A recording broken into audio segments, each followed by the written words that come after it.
Flowing study সেন্টারে তোমাদের সবাইকে স্বাগত।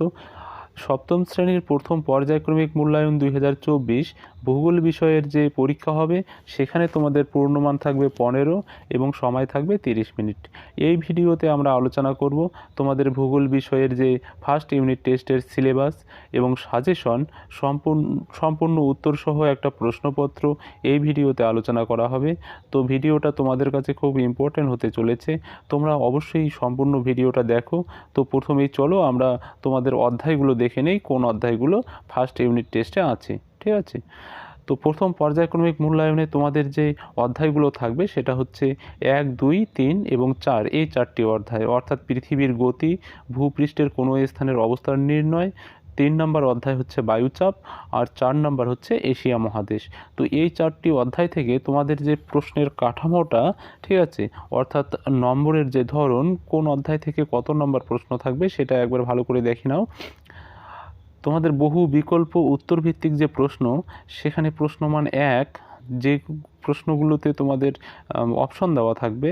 তো পৃথিবীর গতি এই অধ্যায় থেকে থাকবে একটা প্রশ্ন, ভূপৃষ্ঠের কোনো স্থানের অবস্থান নির্ণয় এখান থেকে থাকবে তোমাদের একটা প্রশ্ন, বায়ুচাপ থেকে এখানে সাধারণত কোনো রকম প্রশ্ন থাকে না, আর এশিয়া মহাদেশ থেকে একটা প্রশ্ন। এই হচ্ছে তোমাদের এমসিকিউ অর্থাৎ বহু বিকল্পীয় যে প্রশ্ন, এখানে 3 নাম্বার থাকবে। ঠিক আছে, আর অতি সংক্ষিপ্ত উত্তরভিত্তিক প্রশ্নমান 1, এখানে তোমাদের এই 4টি অধ্যায়ের মধ্যে যে কোনো 2টি অধ্যায় থেকে 2টা প্রশ্ন থাকবে শর্ট। ঠিক আছে, আর প্রশ্নমান হচ্ছে 2, অর্থাৎ যে প্রশ্নগুলোর মান হচ্ছে 2 সেগুলো তোমাদের থাকবে শুধুমাত্র একটা প্রশ্ন, যে কোনো অধ্যায় থেকেই থাকতে পারে।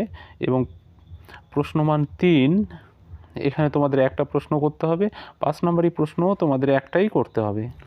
এই হচ্ছে তোমাদের সম্পূর্ণ প্রশ্ন কাঠামো, অর্থাৎ 15 নম্বরের যে প্রথম পর্যায়ক্রমিক মূল্যায়ন হবে তার অধ্যায়ভিত্তিক যে প্রশ্নের ধরন সেটা। তো এখন চলো আমরা একটা প্রশ্নপত্র দেখে নিই, তাহলে তোমাদের কাছে ক্লিয়ার হয়ে যাবে যে কী ধরনের প্রশ্নগুলো তোমাদের পড়তে হবে। আর যারা চ্যানেলটাতে নতুন তারা অবশ্যই চ্যানেলটিকে সাবস্ক্রাইব করো এর পরবর্তী ভিডিওগুলো পাওয়ার জন্য, আর বেল আইকনটা অবশ্যই প্রেস করে দিবে, আর ভিডিওটাতে কাইন্ডলি একটা লাইক করে দেবে। তো চলো আমরা প্রশ্নপত্রটা দেখে নিই আগে। 1 দাগের প্রশ্ন, সঠিক উত্তরটি নির্বাচন করো। এখানে প্রত্যেকটা প্রশ্নের মান 1। তো 1 নম্বর প্রশ্ন, অপসূর হয় 4ই জুলাই, 3রা জানুয়ারি, 21শে জুন নাকি 23শে সেপ্টেম্বর? এখানে সঠিক উত্তর হলো অপশন এ, 4ই জুলাই। এরপর 2 নম্বর প্রশ্ন, ভারতের প্রমাণ দ্রাঘিমা রেখা দিল্লি, আমেদাবাদ, এলাহাবাদ নাকি কলকাতার উপর দিয়ে বিস্তৃত?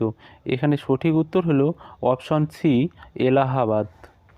3 নম্বর প্রশ্ন, পৃথিবীর বৃহত্তম বনভূমি হলো নিরক্ষীয় বনভূমি, তৈগা বনভূমি নাকি তুন্দ্রা বনভূমি? এখানে সঠিক উত্তর হলো তৈগা বনভূমি। এরপর 2 নম্বর প্রশ্ন, নিচের প্রশ্নগুলির এক কথায় উত্তর দাও। এখানে প্রত্যেকটা প্রশ্নের মান 1। 1 নম্বর প্রশ্ন, ভারতের প্রমাণ সময়ের সঙ্গে গ্রিনিচের সময়ের পার্থক্য কত? উত্তর হলো 5 ঘন্টা 30 মিনিট। 2 নম্বর প্রশ্ন, এশিয়ার দীর্ঘতম নদী কোনটি? উত্তর হলো ইয়াংশিকিয়াং। এরপর 3 দাগের প্রশ্ন, অনধিক 30টি শব্দের মধ্যে উত্তর দাও। এখানে প্রশ্নের মান হচ্ছে 2, একটি প্রশ্নেরই উত্তর দিতে হবে। তো প্রশ্ন হচ্ছে, নিরক্ষরেখার অপর নাম বিষুবরেখা কেন? উত্তর হলো বিষুব কথাটির অর্থ সমান। নিরক্ষরেখার উপর বছরের প্রতিটি দিন সূর্যরশ্মি লম্বভাবে বা প্রায় লম্বভাবে পড়ে বলে দিন রাত্রির দৈর্ঘ্য সমান হয়, অর্থাৎ 12 ঘন্টা দিন ও 12 ঘন্টা রাত্রি। সেই কারণে এই রেখাটির অপর নাম বিষুবরেখা। 4 দাগের প্রশ্ন, অনধিক 50টি শব্দের মধ্যে উত্তর দাও। প্রশ্ন হলো, আমরা বায়ুমণ্ডলীয় চাপ অনুভব করি না কেন? এর উত্তর হবে, ভূপৃষ্ঠের যাবতীয় বস্তুর উপর বায়ুর চাপ দেয়, আমাদের দেহের উপরেও বায়ু চাপ দেয়, কিন্তু আমরা তা অনুভব করতে পারি না। এর কারণ আমাদের শরীরের ভিতরে যে বায়ু আছে সেই বায়ুর চাপ বাইরের বায়ুর চাপের সমান। সে কারণে একটি চাপ অপর চাপটিকে কার্যকর হতে দেয় না।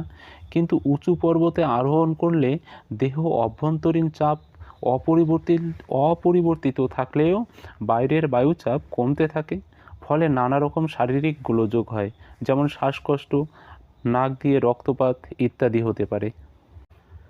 5 দাগের প্রশ্ন, অনধিক 80টি শব্দের মধ্যে উত্তর দাও। এখানে প্রশ্নের মান 5। অক্ষরেখা ও দ্রাঘিমা রেখার চিত্র অঙ্কন করো এবং 2টি করে বৈশিষ্ট্য লেখো। আমি এখানে চিত্রটা দিলাম না, তোমরা বইয়ে দেখে নিও, আমি বৈশিষ্ট্য ওটা করে লিখে দিচ্ছি, ঠিক আছে।